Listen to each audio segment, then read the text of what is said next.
ზოგჯერ ვფიქრობ, რამდენად უცნაურია ის, რასაც ბავშვობიდან ვსწავლობთ ქალისა და კაცის შესაძლებლობებზე. კაცი ძლიერი, ქალი სუსტი. კაცი უნდა გაუმკლავდეს ყველაფერს. ქალი ფრთხილად უნდა იყოს, რაღაც არ დაემართოს. კი, რა თქმა უნდა, ფიზიკურად ერთმანეთისგან განსხვავებულები ვართ. ქალისა და კაცის სხეული ერთნაირი არ არის.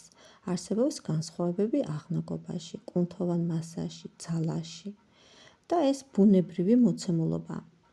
მაგრამ მე მგონია, პრობლემა მაშინ იწყება, როცა ფიზიკურ განსხვავებას შესაძლებლობების საზომად ვაქცევთ. როცა ქალს ეუბნები, შენ ამას ვერ შეძლებ, იმიტომ რომ ქალი ხარ. ზოგჯერ თვითონვე აჩვევ მას, რომ არც სცადოს. არადა, ქალი შეიძლება იყოს ძალიან ძლიერი.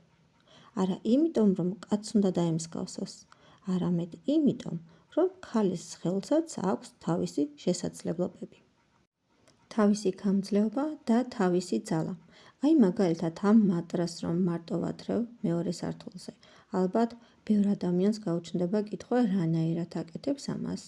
სიმართლე კი ის არის, რომ არც მე ვარ სუპერ ადამიანი და არც ეს მატრასი გამხდარა უცებ მსუბუქი. უბრალოდ, როცა რაღაც აუცილებლად უნდა გააკეთო, ძალიან ხშირად აღმოაჩენ, რომ იმაზე მეტი შეგიძლია, ვიდრე გეგონა და ეს მხოლოდ ფიზიკურ ძალას არ ეხება.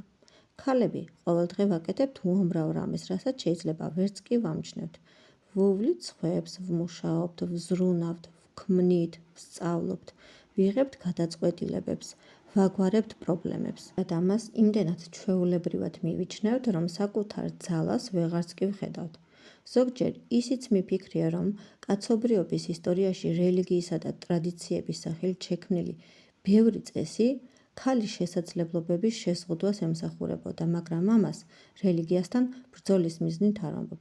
უბრალოდ ვფიქრობ, რომ ნებისმიერი რწმენა, ტრადიცია თუ წესი, რომელიც ადამიანს მხოლოდ იმიტომ ზღუდავს, რომ ის ქალია, ერთხელ მაინც უნდა გადავხედოთ და ვკითხოთ საკუთარ თავს, რატომ?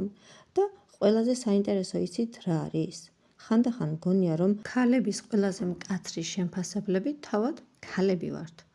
ჩვენ ერთმანეთს ვეუბნებით, ქალს ასე არ შეეფერება, ეს შენი საქმე არ არის. რას აკეთებ მარტომ? ქალი ხარ და ცოტა ფრთხილად იყავი.